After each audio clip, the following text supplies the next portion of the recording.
I'm Todd Fedoruk, aka The Fridge, and you're watching Nasty Knuckles.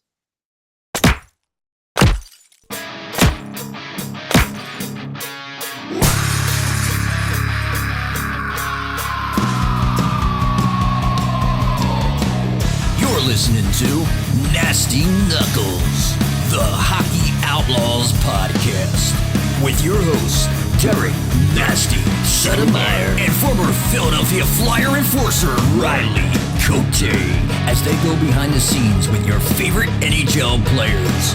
Time to face off.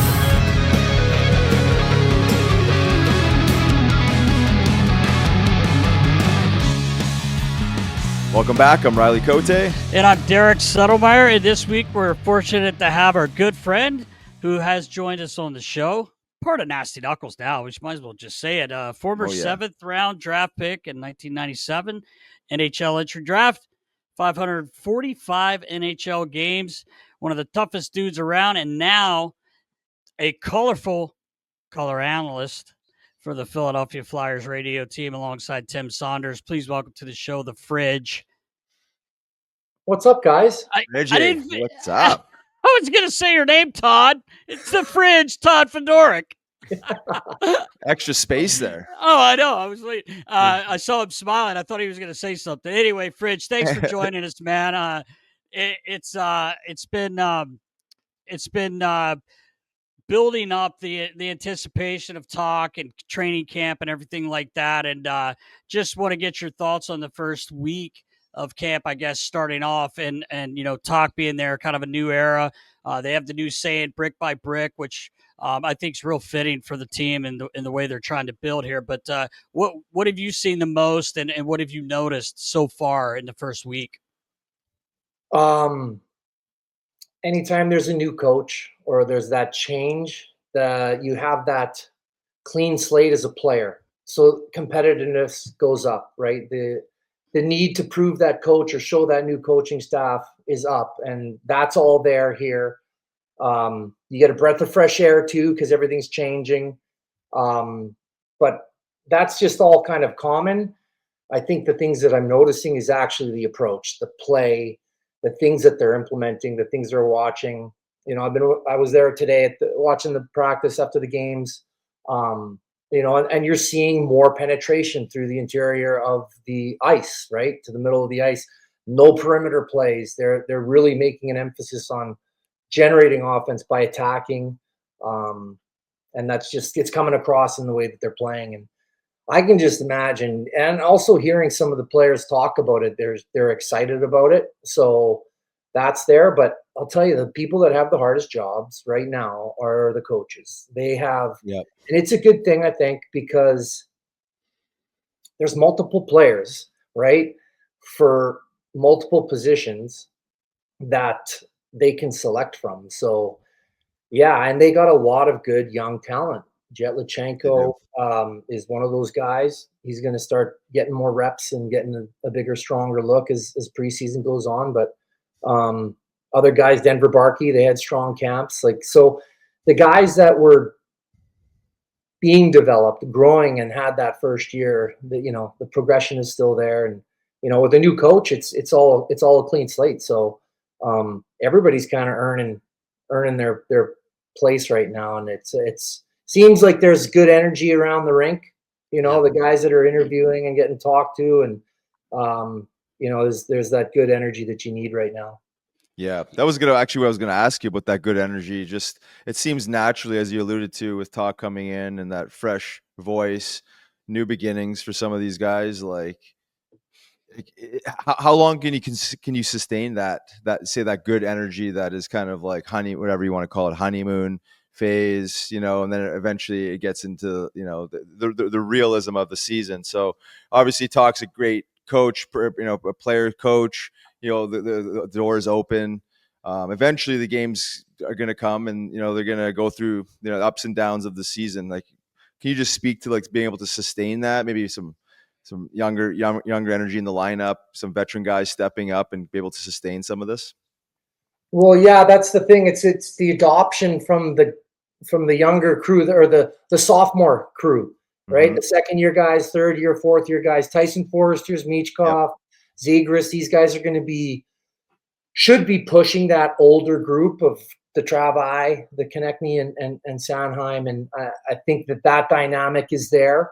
That's the coach. They're implementing that, and for that, you pretty much have the first year, and you know how it can change so easily if things start to go astray, and they don't like the coach's messaging. I mean, it's easy to switch, but and it only takes one guy that doesn't agree with it. And it's a hard job. It's a real hard job. You know more than I do, Riley's coaching experience and maintaining that level of play. But you think they got a grace year or about a grace period of about a year, to make that happen, and then accountability steps in. So player accountability or coach accountability. It's kind of the test of time, right? That's the dynamic between good teams and the best teams. It's just like everyone's on the same page. So I think getting everybody on the same page, like, listen, they're going through a lot of changes with the systems, even like you're implementing and you're throwing so much information at them because you're trying to unlearn some of the habits you had under the previous regime and then relearn some new approaches, new tactics. That whole dynamic is exciting as a player. I remember that stuff, like learning the new systems and then implementing it, trying it and practicing it, seeing where it's successful. The way that Talk is coaching is he's so engaging with all the players on the ice that anytime there's a situation or scenario and game type situations, he's talking to them instantly. It's like instant feedback right away. And I think that he gives a lot of the players just from this small window, this small sample size, he's giving them all the options and then allowing them to do their own thing. And I mean, that's for creative players, for role players, that's just kind of the best environment. That's probably why Tocchet is highly touted to come here, is because of that element. And you know what? You listen to a guy like him. So I think they got about a year, Cote. That's a long, drawn-out answer, but like there's a lot to unpack there because of the things that are happening. For sure. Yeah, no doubt. And I think naturally guys would keep that energy up as much as they possibly can for a guy like Talk, right? It's just an attitude, right? It's a swagger. I think they've laid down that foundation, maybe under Torts their last couple of years of like just being a hard team to play against. I think naturally with having a guy like Talk in there, that it's just going to continue to grow on that, right? And the energy, to me, that's going to be essentially the spine of the team, right? They're going to have to be an energetic team and play with pace and be hard to play against, right? They can't have nights off because I don't think they have the bandwidth to not play that way. Yeah, last year, I mean, the last couple of years, in order to have any success outside of like rebuilding and drafting and doing all the building pieces and implementing tradition and all that stuff, they had to play playoff hockey from day one just to maybe even get a shot. And that it just seems like they weren't built like that. They didn't have the it's not that they don't have the grit. It's just when you don't have the personnel and you're playing that way, it wears you down, and I think you could see that throughout the course of the year. And then really it came on to Danny and Jonesy. Like, you guys are the team builders. The players did everything, and they put up and you didn't come out with a successful season, if you want to call it, based on wins and losses, but they played the right way. They played hard. They didn't come out. They were competing every night. The next step is really by management. Build the team, draft the players, get us excited again. And if you want to look at that being success to the point, then yeah, I think they're successful at that. The drafting they did, they went bigger. Yep. The key pieces like that they picked up that Juleson. He's going to move in, but he's a hitter. He's a specific type of hitter, right?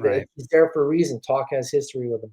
So it's like all of those elements coming into play. The goaltending piece, that's still, I think everybody will tell you that there's concern in that area, but hey, welcome. We're the Philadelphia Flyers. When is that?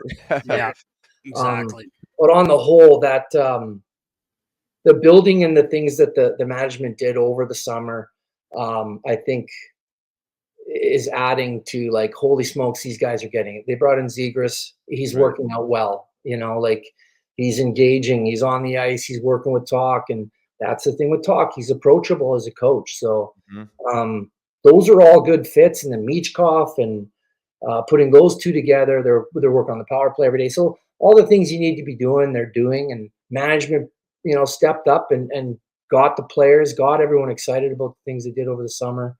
And, it's carrying over into camp. So as this progresses and watching the games in preseason, like, it's going to get more exciting and more exciting. There's a lot of players. I mean, half of our lineup is first-round draft picks over the last couple of years. Right. So there's a lot of talent there. And it's Talks and the coaching staff's job to get the most out of these guys. So with all of that upside, to see how it all comes together is going to really be the storyline of this year's season, I think. Mm-hmm. Yeah, you're right, Fridge. And going back, Riggs, the way you were kind of saying about it's a reset, like it's a new camp. It's a new regime, but I think with Talk being the guy he is, like you mentioned, Fridge, and everybody knows about Talk. You've heard about him since he's become a coach. He's a player's coach. He gets it. But I think by listening to some of the guys and talking to a few of the boys, like TK, mentioned Talk. He was asked about Talk, and he said he's a player's coach, and it's a really nice reset, to come in and not have to worry about a rope to get right into work and working on the systems. Fridge, like you said, there's a lot to learn, and it's probably going to take some time here. But even Coots, it was funny.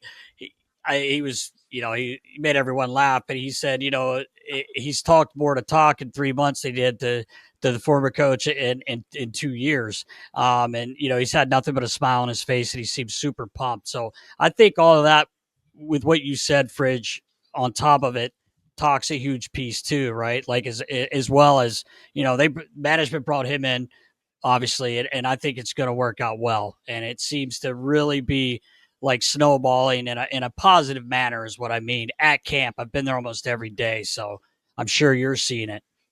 Yeah, and I don't think that the expectations are to obviously it's hard to talk about expectations, but you can't expect this team. I'm not setting expectations. You can't expect this team to go for a playoff position. If they get there, that's like icing on the cake. It's maintaining and growing. Could they get there? Yeah, I think that they have the build to be one of those teams at the end, or maybe float above the wild card and get in, but it's dependent on a lot of things, all right? A lot of new things. So don't set the expectations like these guys should be in there, this year. But I mean, personally, I think we're going to get in. I think we're going to get into the playoffs, or at least make a big push for it. And right. That's exciting in itself. So, and that's kind of due to some of the pieces that were brought in the summer and the things that we don't know yet. The combinations, right. Like what if Zegras and Michkov are some sort of pair, dynamic duo that just can't be stopped? Those things can happen. Right. And, when you have players like that, and you can mix in role players with skill like that, you're mixing with all the right pieces to be successful in this game, and that's what's exciting about it. Yeah, for sure.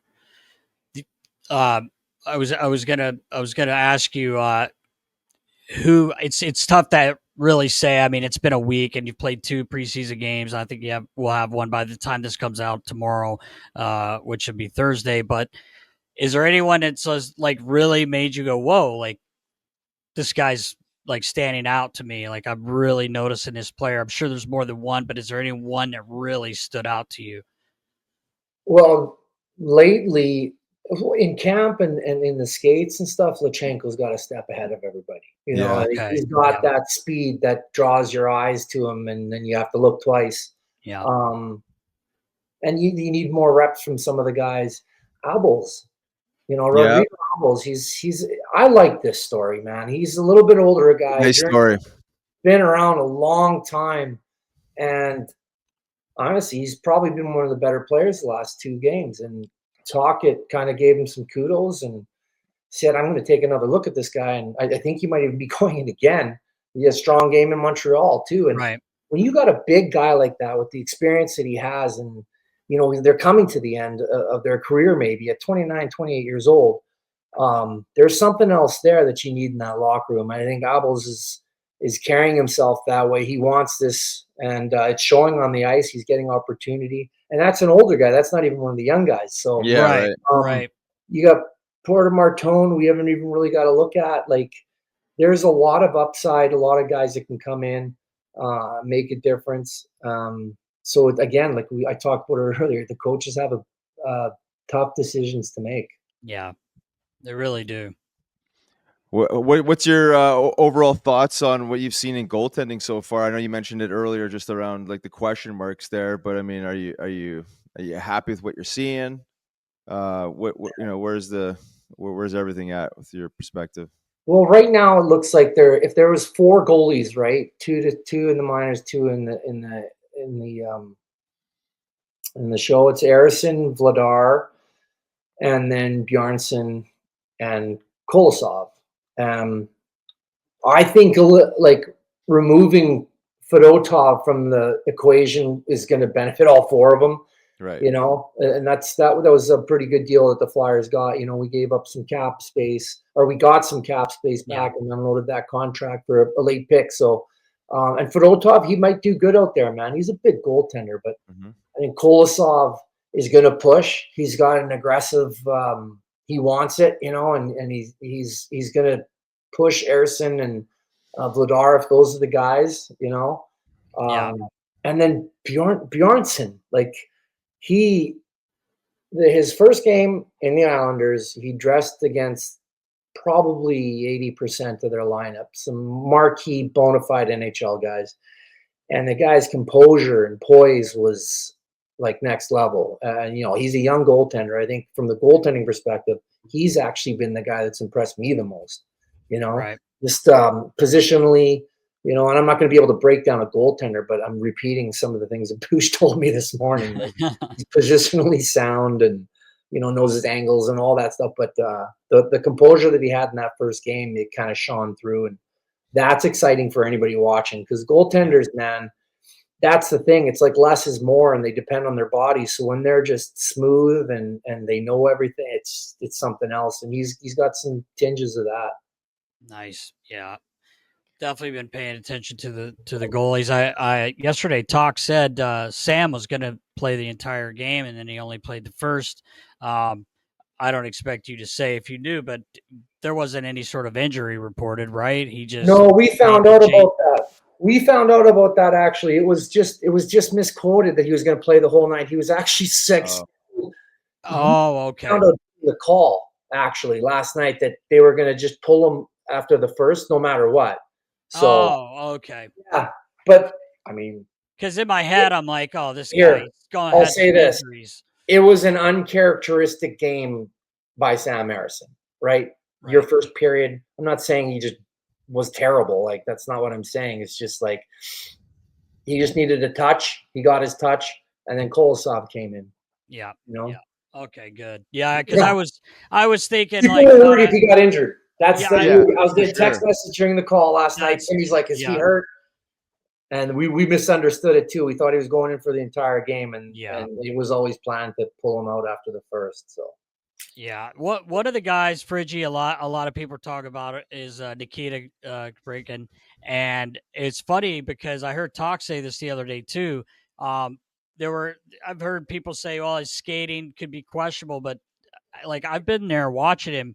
Like, to me, I'm not a skating coach. He doesn't look like he's behind or anything. And even Talk brought the same thing up to the media the other day. He goes, I don't think he looks like a poor skater at all. But just wanted your thoughts on him, and if you've been able to at least be around him and talk and see that infectious laugh that he has, man.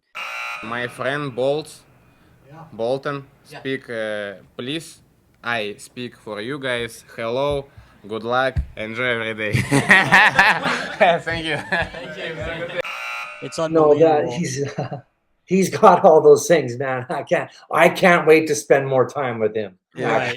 Yeah, exactly. His English will have to get a little better, but man, you know how important those guys are in the locker room. They keep it light. They can play, right? Like he can play, man. He can hold on to the puck.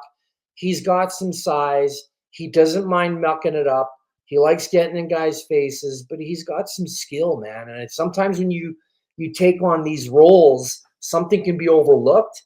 Right. I like him with Michkov. I like him in that first line they had, because the one thing that he's doing well that I'm noticing, like I'm not even looking at his skating, is he's impressing with his ability to hold on to the puck, protect the puck, and drive into the middle.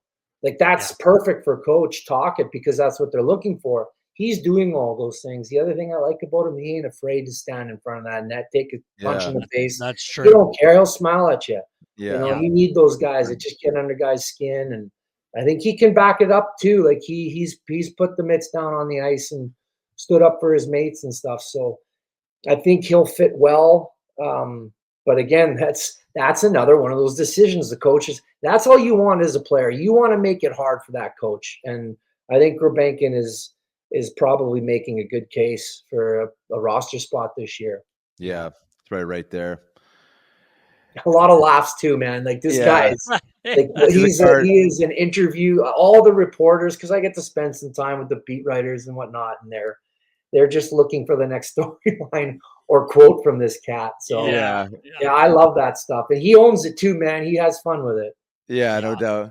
When you're working with a guy like that, I mean, there has to be some sort of like thought going into the questions, almost like predicting that he's going to say something funny or hoping that he does, right? Like for this viral type of quote. Like I'm assuming that like traditional media guys are thinking about this and they're trying to get him to say something. Yeah. Is this the case? Is there any sort of like discussion before? It's like, let's try and squeeze something out of this guy. Not that there's anything juicy right now, but I heard he like opens up the he opens up the interview process. Hey, how you doing? Everyone, he starts the interview process. Oh, that's great. He's authentic. You're going to get who he is every time, and I don't ever want him to lose that. I hope I love him here in Philadelphia. You got to milk that. He just for sure. sticks to his guns. The one there was one that was posted a week ago. I'm not sure if Baller probably put it up, but we don't want him turning into a Brizgalov, Nasty. That's what we don't want happening. No, this guy. I mean, I was just gonna say I don't even know what he said, but the laugh, I was laughing at whatever it was that he said. I didn't even understand what it was. And he walked away. Thank you. Like, he's a fucking comedian on stage. Thanks everyone. Yeah. Have a good night. Oh man. Yeah. Every time he plays, he's going to be on the board in the locker room. Grebenkin media. Yeah. Oh, yeah, exactly. At top of the list. For sure. Why not? Well, the league does need a little bit more personality like that, right? It's like it gets so old and drawn out. You talk to the same guys, and over the 82 games, it just gets a little stale. But if you have some, a couple of audio bites here and there that just break it up. There's so many good characters like in the game of hockey that, you're right, man. Guys got to be more themselves like that. And because there's so many guys like him in the game, and we don't see it. We don't see it. I wish he did a bit more. And you might. I think you might. Grebenkin will break some of the ice for the other guys. Yeah, I hope so. You do need a couple guys to loosen it up, right? It's almost like giving permission to the guys to be a little looser, right? Because I think historically, hockey players, athletes are so uptight, with these interviews, and it's like so say the right thing and say the right thing. It's like they got the game face on. It's like it's okay to be a little loose, right? Zegras. No, Zegras is he likes to get involved. I've heard that he likes to get involved with the, not necessarily the media, but the letting you know who I am. Like right. I mean, it's a pretty cool life that we all live when we're playing. Yeah. So he'll be somebody that's more personable, I think. Yeah. And then with Tocchet in here too, it's just him in general. That's going to trickle down. He's more personable. Every coach can have an open door policy. But if you're a player and you don't want to go see the coach, it's not necessarily a good open door policy. Talk to him. You want to go visit with him. It might as well be closed. It may as well be closed. Right? Exactly. Keep your door open all day, coach. I ain't coming to visit you. Not coming in. What's that saying? At least if it was closed, you can at least justify the door is closed. Going through wide open, no one's coming in. Going through the back door. Coach's door's open. Oh man. That's funny. Fridge, I was gonna talk a little bit about, I mean, again, it's preseason, but I was wondering if you got a little excited last night. You had a couple Tillies, with a Fleury and Jack I thought it'd be Big Brother. they would have to tussle with D'Lo, but give the kid credit for getting in there, man, and trying to earn a spot. We've talked about this a million times, Riles. Like doing whatever you can to get noticed, man. Yeah. And then big Hunter McDonald. He looked like just a man child, and he was tossing Luke Tuck around like it was me. But what a big kid he is. Oops. Yeah. Oops. Yeah. One of those. Yeah, it was a good tilt last night. It was a couple good tilts. Yeah. D'Lo, obviously, man, the guy's been around a long time. Yeah. To give that fight, you tip your hat to him, right? Yeah, for sure. That guy, Brian Smith and Jason Martinez were talking about this last night. I think Brian's like, Jack Guy is one of the funnest saying. Arbor Jack Guy and Fabian, like two great names to say. Yeah. Jack Guy actually ends with an X. Yeah. It starts with an X and ends in J, but starts with J. Yeah, right. Yeah, it's a great name. I thought D'Lo was going to beat the family up last night because the brothers actually, the bigger brothers actually, Arbor's the one that's you got to be prepared for if you're going against that he's tough boy. And D'Lo's no slouch, but I was wondering if his brother was going to come in there because D'Lo got him with one at the end there. Yeah, he did. But you know what? Kudos. That's the time. If you want to show if you're willing. Yeah, right. And if the coach is looking for willingness, let me show you what I'm going to do. And kudos to that kid for showing up against probably one of the toughest in the league. Yeah, exactly. For sure. So, and kudos for D'Lo for obliging it. Right. Yeah. Right. That's also part of it.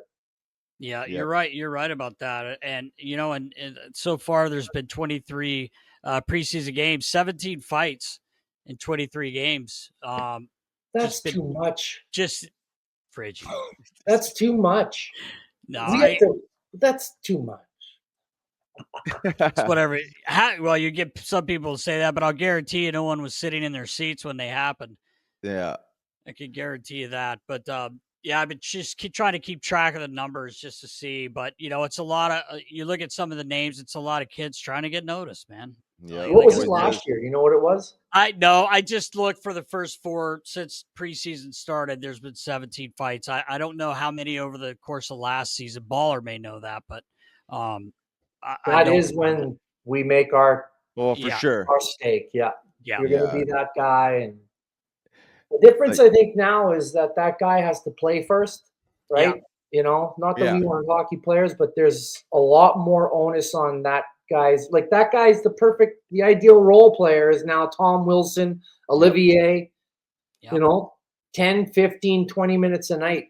You can do specialty teams, and then that willingness is like, that's the one thing.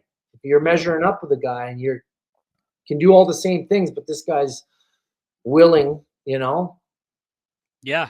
Most coaches are probably going to go with that one. That's you know what? If it comes down to it and they're even, and there's a guy that is willing to do whatever they have to do, yeah, you're right, Fridge. I think they do. Yeah. Now that we've got that sorted out. I'd be curious to been around the Zachai brothers there before the game. See, almost like paper rock scissors. Who's going to go after D'Lo? I'm sure the Florian. I'm sure the big brother was like, "You got him. This is your chance." And I'm sure D'Lo on the other side was like looking at the roster, knowing these two guys are coming into town, and it's like I obviously got to do something. I can't be turning both those guys around all night, but. It's nice to see. I mean, it shows that there's still obviously some level of space in it. But you mentioned Tom Wilson as being one of those guys. I mean, his name is in the running for the Olympics. You talk about like toughness and like the perfect role player. Like he's that. And I'm not sure you're ever going to see an era like when we played. But there's still, if the guys can skate like that, move like that, and still compete and fight when they have to. I mean, it should never be removed. Sometimes those skilled guys are tough. Yeah, right. That's what it is. I think a lot of people forget Tom Wilson was a first round draft pick. You're right, exactly. Yeah, like I think people forget that because of the suspensions with hits. Like he has been notorious for throwing a bit late of hit or high hits, but he always answers the bell when he has to, and he's like Fridge said, he can skate, he can hit, he can score. He's a good hockey player. but he Really? can do that extra. Yep. Yeah, you got to have guys that can play these days. You're never going to see a 5-minute player, even a 10-minute player, right? I mean, you don't see a whole lot of guys under 10 minutes even anymore. No. Yeah. And it's one of the hardest things to do is to get involved and get engaged with the game when you're playing that little amount of time. So Yeah. Those guys, those role players, they got to be able to kill. You got to be able to kill penalties. You got to be able to do some specialty teams or something else other than just that, dependent on defensively, and then you got to put up numbers. It's just, it's a role that's evolved. We almost lost it. Honestly, we almost lost the role, not because the game didn't want to change, because it almost weeded itself out. You forget how to do it. Like, people forget when to do it. And like, there's an art form to it, right? Like, and you know what? If it's correctly administered or followed, it's just a byproduct of the passion. Like, it's just a byproduct of guys that care about what they're doing. And the best ones actually work with the refs. Like, they're actually an extension of the referees on the ice. Right. They can calm this area down. And that's really the role that needs to be developed now, because listen, the guys are getting the players are getting bigger. The drafts are getting bigger. Everybody's going to continue to doing that. So more physical play is going to be there. So to deter that, the tough guys usually do that. It's just it's kind of the evolution of our game, right? Goes big, gets small. Yeah. Yep. Well, on the other side of that, we talk about skill. We talked about Michkov, and you mentioned Zegras a couple times. Can you dig into that level of skill? What you've observed with Zegras specifically, obviously since he's new, can you see that like super high level skill in training camp so far? And where does it go from here? Because it seems like even like I'm doing stuff at Iceline in Westchester, at the skill level at a young age is incredible. Like I feel like a fossil out there with some of the stuff these guys can do at such a young age. So like, just talk about the other side of the spectrum here. We talk about toughness, talk about the level of skill and some of these guys that are, on the Flyers here. Yeah, I think skill, the ability to use your skill at the NHL level is a whole other skill in itself. Right? Yeah, right. You can stick handle in the garage and shoot 1,000 pucks and do everything that the NHL players do at 13 years old. But if you can't do it in the game, right? And then you can't find a way. The one thing with Zegras that I've noticed, listen, I wasn't a skilled guy, but I was right next to him. I was watching them. I was trying to do everything that those skilled guys did, right, to become a better player. So you learn about the skill, right, and you can appreciate it when you see it. And what Zegras has done well that I've noticed, and other players are talking about it, is that he has a knack for finding the guy that wants the puck when he wants it, and he wants to give it. I think that's something different about skilled guys. So many skilled guys want to hold on to it, make the final first play, perfect play. I've seen him waiting and trying to position Michkov, get him in full stride, get him going. That's something I think. Watch it, you'll see it, and he's starting to do that. He's not a puck hog. He wants to be creative with another player and build chemistry. I think that's where his skill set is. And with Michkov, I've seen it in the first game already. They have the ability to hang on to the puck. And TK alluded to it too, that some guys want the puck, and they want the puck when they want it. And if you don't give it to them, they're gonna give it to you. Yeah, right. And if you can figure that out, they're gonna love you and they're gonna work with you. And I think Zegras found that with him as well. Like, he knows when TK wants that puck and gives it to him instantly, no thought. And that's another thing that Zegras is gonna be good at, because he's playing up the middle again. I think he's gonna get a shot up the middle. Yeah. And then on the back end too, Yorkie. You got York and Drysdale. So we didn't see anything of York. You didn't get him on the power play. He's got so much upside, right? But the skill, where they're putting, he wants to put him in quarterback the power play. Drysdale, he wants them to jump up, use their offensive capabilities. That's just going to nurture that growth for them. And Yorkie's looked good. He's dancing along the blue line. He's jumping up in the play. I mean, he's got his buddies back. He's Drysdale and Zegras, and that's what it's like when there's that camaraderie amongst friends in the locker room that you grew up playing with.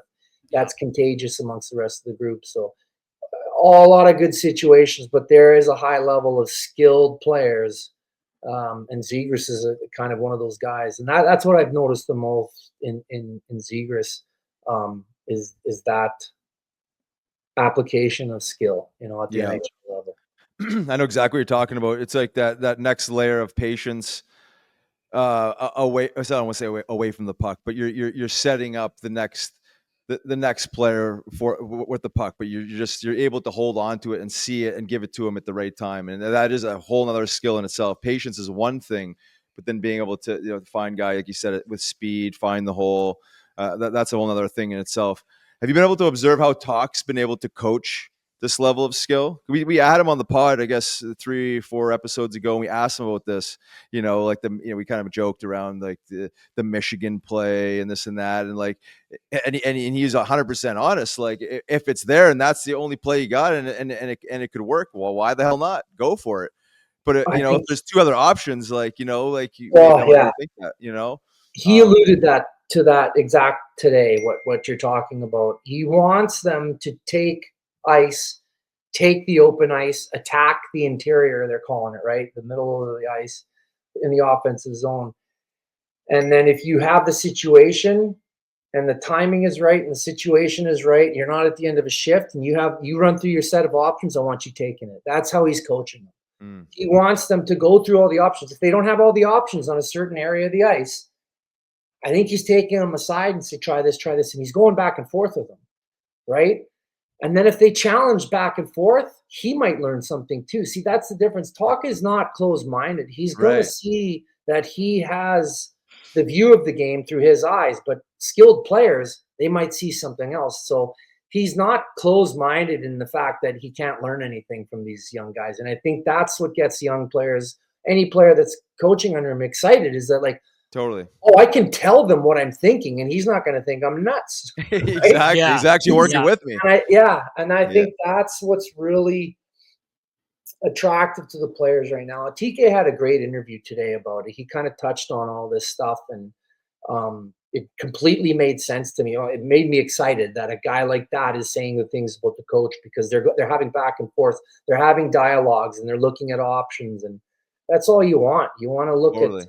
And you want to take that and run with it. And then I think that's what Talk is doing. Plus Todd Reardon and the other stuff, Slavkovsky, these guys are all accents to Talk it. Like, Talk, you'll run through the wall for him. Like, you meet him, you'll run through the wall for him. You just know the type of person he is, and then the type of player he was. But if you don't have the information, and it's not detail orientated, and it's not repeated and driven in, it's all for nothing. I think the supporting staff he has is all critical in that. And he got to pick those guys too. So, there's a lot of onus on him, but the players, I think that's the real approach. Like, they keep continuously talking about all the details and there's so much information, but when you're watching them practice, they're executing, right? There's only so many things you can do in X's and O's, but then it's the creative elements and the options and the, what are we doing? We're making the right plays at the right times. Those elements that I think are going to be fine-tuned with Tocchet and his approach. A lot of video. I know that these guys are going to get into a lot of video on Talk. Yeah, and talking to the guys, a couple of the guys, like you said, Fridge, the big thing that they're excited about is that there is a discussion. Yeah, like they can have. As a player, I'm sure, Fridge, Riles as a player, as a coach, you don't, it's nice to have a coach that you can go to and say, hey, how about this? Instead of just, it's this way or the highway, let's have a discussion. And I think from what a few of the guys have been saying, they really, really are enjoying that and appreciate it.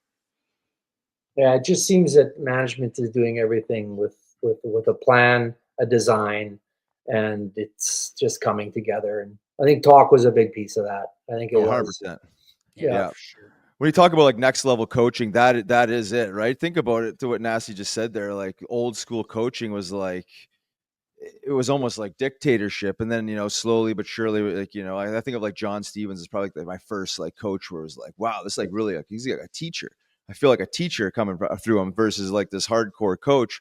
And then you talk about like coaching skill, and you're seeing these videos of talk, doing one-timers with Michkov, and he's working one-on-one with these guys. Traditionally, you just think the assistant coaches do that, where he's probably so enthused and so excited to see this level of skill. And he was probably on the high end of skill, maybe not in that fancy way when he played, but like he appreciates that level of skill. Now he has the ability to not just nourish team skill, but like individual skill, and have this dialogue, like which you never think was a thing back in the day. You'd never have a dialogue around a Michigan or some sort of creative play. It would be like, get the puck to the net. It would be like this one-way street of like, no, you don't want to hear this guy's perspective and see what other options he saw maybe. And then to me, that's like a true teacher is a good listener. You listen to your players, you give your feedback, and then you maybe come to some level of a middle ground, but eventually you have to draw a line in the sand. This is our philosophy and this is how we're going to play. But to me, this is like next level coaching. And for a player, it's got to be some sort of dream, right? To be able to have that relationship and dialogue with your coach. Yeah. The kids know they're smarter than us coming. So when they get here, they know the game better than us. Yeah, it's right. amazing. And I'm talking about the X's and O's, the systems, everything you need to know to be a professional is known. So the next level coaching is you hear about this in the media. They need to know the why. They need to understand what the approach is, because I know the X's and O's and I know this and all that and all this, but why you want me to do this? Because my skill set, that seems, you have to be more inviting to their approach, their skill set, because, oh, you're going to show me a new system? I know that system. I played it this year when I was in Bantam. It's just the knowledge of the game is the experience. If you want to get better, you have to play in the NHL. There's nothing else, right? All of the skill that you have, all the work you put in, if it can't be applied in the game, in the NHL, not the AHL, nowhere else, in the NHL, it doesn't work, right? So that's really the difference, is that when you get to that level, it doesn't matter what you do to train, it's the peak. And there's a different sensation there. There's a different feeling at that level. And I think that the players now want the freedom, right? They demand that freedom from creative players and whatnot. Like everyone's kind of defined in their roles, right? And they're stagnant. They don't want to come out of them. But a good coach kind of frees that up. Well, you might be this kind of player on this line. And like Tocchet has the experience. He played with Maryland. He played with the best players in the game, right? Like of all time, and was their line mate. He was their grinder. He put up numbers as well. So, yeah, talking about seeing Michkov, I remember the rookie year. It was his rookie year of head coaching, right? Adam Moats was there. Was in Tampa, and I just got traded to the team that year. So that was weird, playing with a guy that I played with that became my coach. Yeah. But I noticed right away how much he wanted to work with certain details with Stamkos.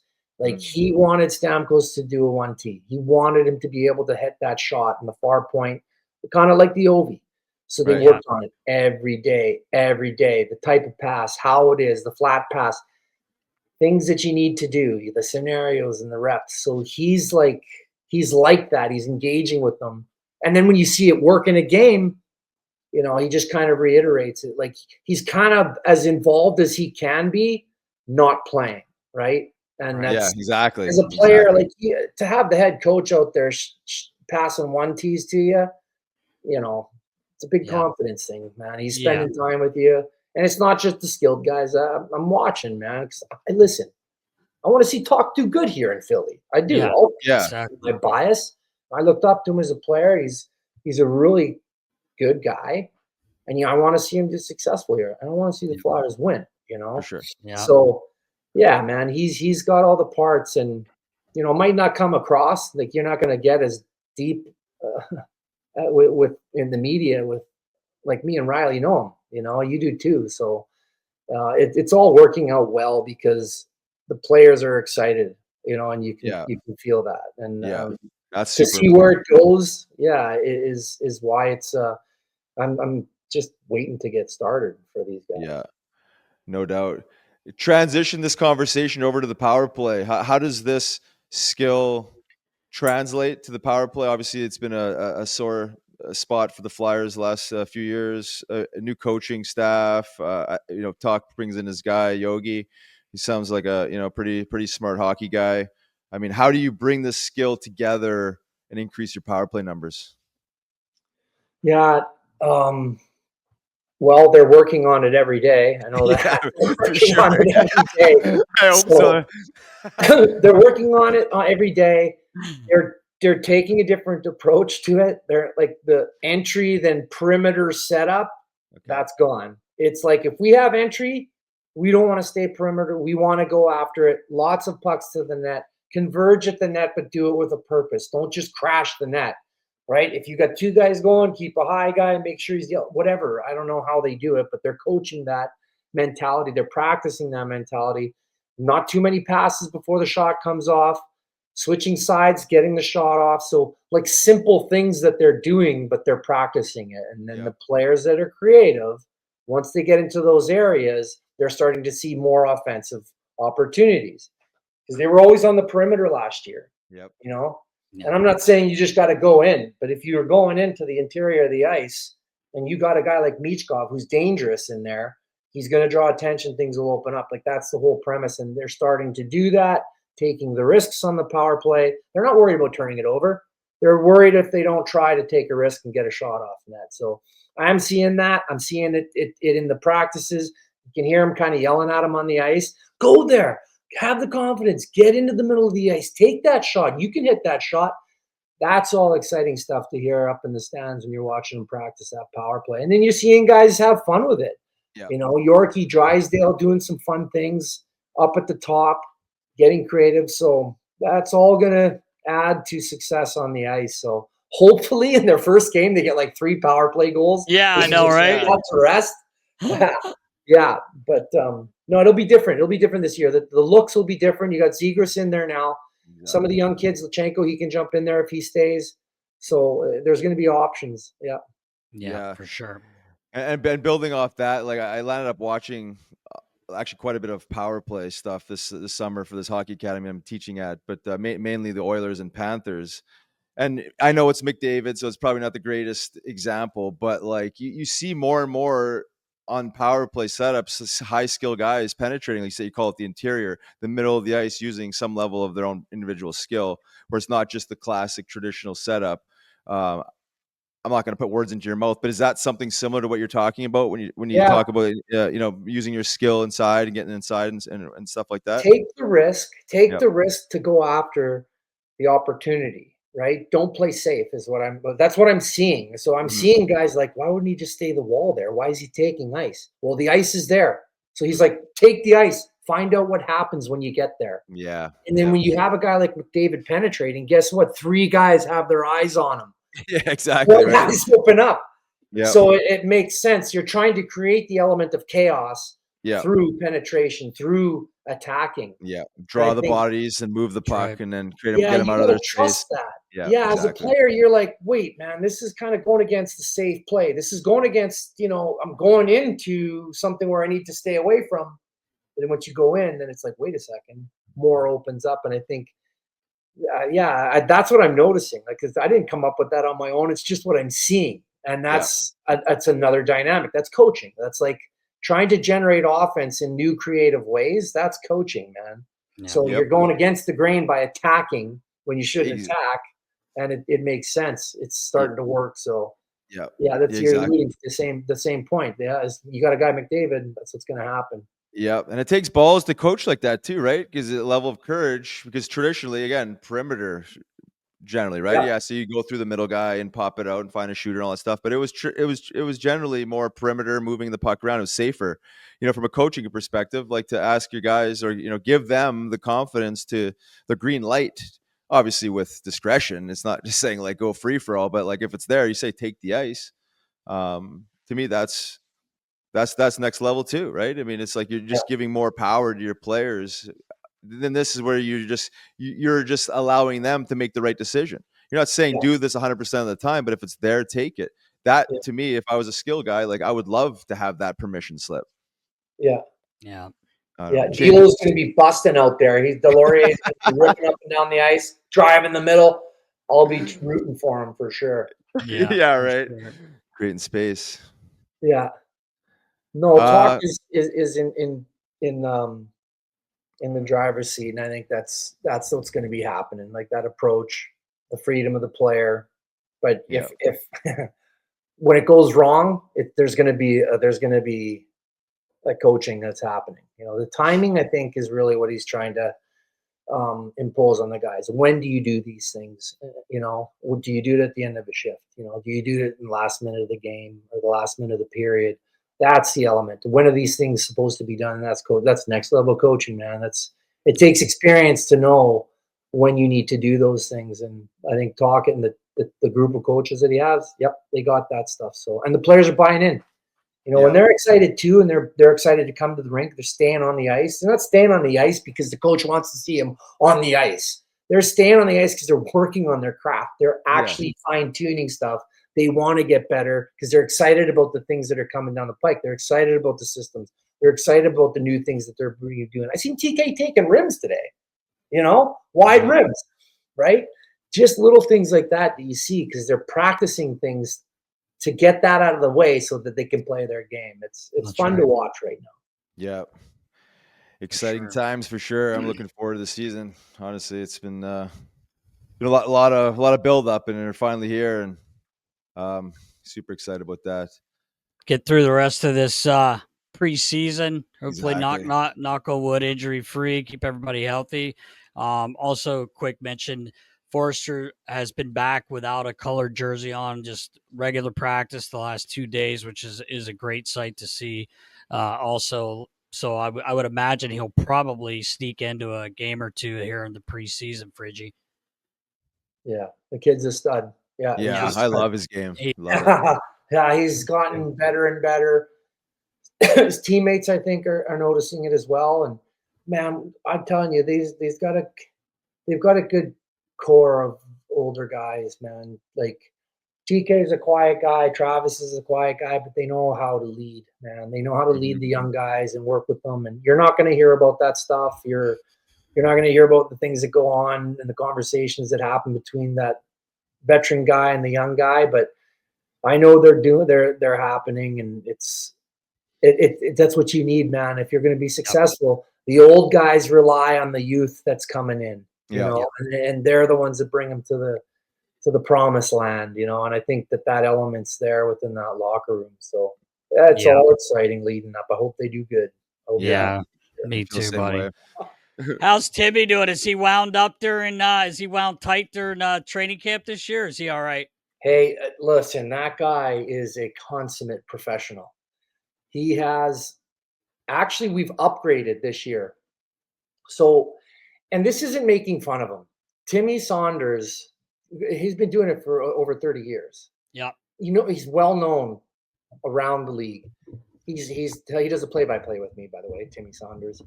And the last couple of years of working with him, he's a man of his craft. He's got to have certain things that he can access to make the call well. And I get it. It all works. But it's a little bit of a cockpit. He's got a small iPad, a big iPad, his 2 phones, and all the hookups, keyboard, and then he's got his write-ups for the game. So it's a full, there's a whole work that goes into this. It looks like you're getting ready to take off in a plane. Yep. I call it the cockpit. I leave the booth. I let him set up. And then this year, we've got all screens. Screens now. Yeah. And he had that's what preseason is for. It's for trying things, setting things up, getting comfortable with the flow of the season. Yeah. And that's what he's doing. No, I love Timmy. Thanks for asking. Yeah, he's awesome, man. I saw him a couple days ago, and I asked him if he was working on that arm, and he knew exactly what I meant. I was like, you never know when you got to throw a Gatorade bottle at the bus because it left you. He hit that ball. We talked about it when he was on here. He was Friggy. I don't know if I ever told you a story. I'll say it quickly. He said, "Hey, Nast, I got a jersey. I forget where we were. Do you know those guys well enough? You think they'll sign it?" And I said, "Yeah, no problem. I'll give it to the equipment guys." And as we're talking, the media bus starts pulling away, and it's going. And I'm like, he's in the middle of saying something. I'm like, Tim, the bus. And I start, and he turns around and he reaches in his bag and he pulls out a Gatorade and he chucked this thing 40 yards right on the button, hit it. They stop and he throws another one just for good measure because he was so pissed off. I could totally see him doing that. So I said to him a couple of days ago, I said, "Hey, you got that arm ready?" He goes, "Oh yeah, it's always ready." I said, "Good." Yeah, I love Timmy, man. He's awesome. He's great at what he does. Yeah, he is. I was going to say before we let you go, Fridge, first of all, thank you for the time. I know it's a busy time for everyone, but just wanted to get your thoughts on the unfortunate passing of our really good friend, Bernie Parent. You could sit here and talk about the hockey. Just the person was you talk about, you hear people say, "Oh, this guy lights a room up." I don't think Bernie ever had a bad day, even if he was having a bad day. Just wanted to get your quick thoughts on Bernie. Well, I mean, it's a big loss. Like, it's a big loss. I think anyone that's met Bernie left with a smile, you know? And totally. I think that is, regardless of everything he accomplished in life, his legacy is that you're going to smile every time you hear the name Bernie Parent. He had an infectious smile. He had a heart bigger than any man's heart I know. He was genuine, authentic. He was taken too soon, but nonetheless, he was like a family member to us. We're all former Flyers, and we understand what it means to be a Flyer, and it truly is family. So even the older fellas too that played with him and stuff, make sure you give them a call, coach. Yeah, check into our boys and tap and let them know you're sorry for their loss, and we'll celebrate his life the right way. We're going to do it our way, a Flyers way. Remember Bernie Parent, he's up there partying with Mr. Snyder right now. Yeah, for sure. Down on us with that big smile and the Stanley Cup rings. Yeah, he's got his rings on for sure. Oh yeah. Yeah, so true it's hard icon, not to man. get emotional talking about Bernie, because each one of us has our own personal story with him, because he was that type of guy. He gave you the personal time and cared, and yeah, so for true. Sure, man. Yeah, I couldn't have said any better, man. Like the legendary thing about Bernie isn't the hockey piece. And I think I think actually most people probably do realize that is exactly what you described as his heart, right? Is his joy and happiness and appreciation for life, which probably a lot of people could learn a lesson or two from someone like that. He wasn't just a great hockey player with great success, because you hear a lot of success stories when it comes to just like winning and being on teams and being a good player, but he extends his greatness into life and in the community, and everything you said is exactly why he's legendary. So I mean, I appreciate you sharing that with us and our listeners. He'll be missed, but his energy will live on. He's never forgotten. Will live on forever, man. I can't wait to celebrate. We got to name an event after him. Yeah, totally. Right. For sure. There needs to be a movement around what he represented, because it's beyond Flyers hockey, right? It's beyond. I mean, you talk about what the heart really means, a spiritual heart. It's the core of being human, right? He lived it every day, enjoyed every moment. Went out of his way for the sick and children, and he pushed people out of the way to get pictures with the kids, and man, he was, what an example. What an example, right? What an example to follow, someone to emulate, right? Bring happiness into this world. Bernie did it. Exactly. He did it. With a God smile. rest him, man.